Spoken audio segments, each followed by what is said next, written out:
You may be wondering, since we are fallen from birth, morally fallen, do we really have moral freedom, if that's the case? And this depends entirely on what you mean by moral freedom. And in a lot of these challenges, definitions are critical, okay? So there's two concepts of moral freedom that we might work with here. And one of the concepts of freedom is just the idea that you can do one thing, but you could have done something else if you wanted to. In other words, you have the ability to do something else. Philosophers call this the CDO condition, could have done otherwise, okay? Now, when it comes to our moral behavior, it seems like in most cases, when we do something bad, we could have done otherwise.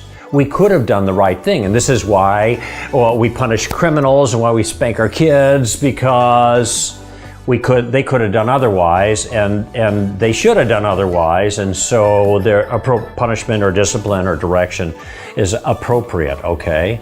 So we do have freedom in that sense, although it is not the case that in every circumstance we are able or going to, maybe that's a better way of putting it, we are going to choose the good. And it's not because of kind of native physical inability, but it's because our wills are tainted by the fall. We will not do good. We consistently choose the bad. So we have here a doctrine of moral freedom that makes us responsible because we could have done otherwise, yet at the same time we will not in many cases, which makes us responsible for our sins. Now there's another sense of moral freedom that I think it's important to keep in mind, because when you think about the could have done otherwise moral requirement, it doesn't seem like God satisfies that requirement, because God is perfectly good, isn't He?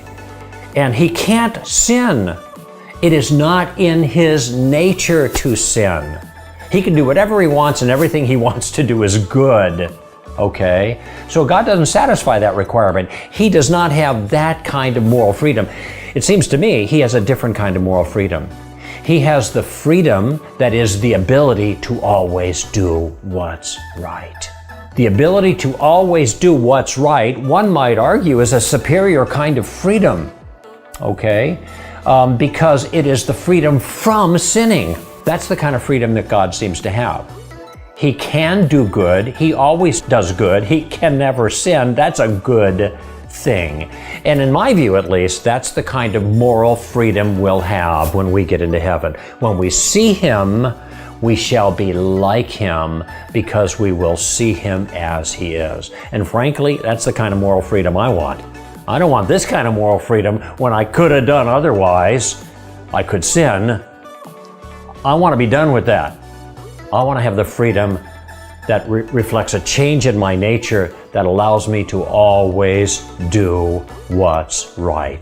And in that sense, because of God, we will be like God in the resurrection.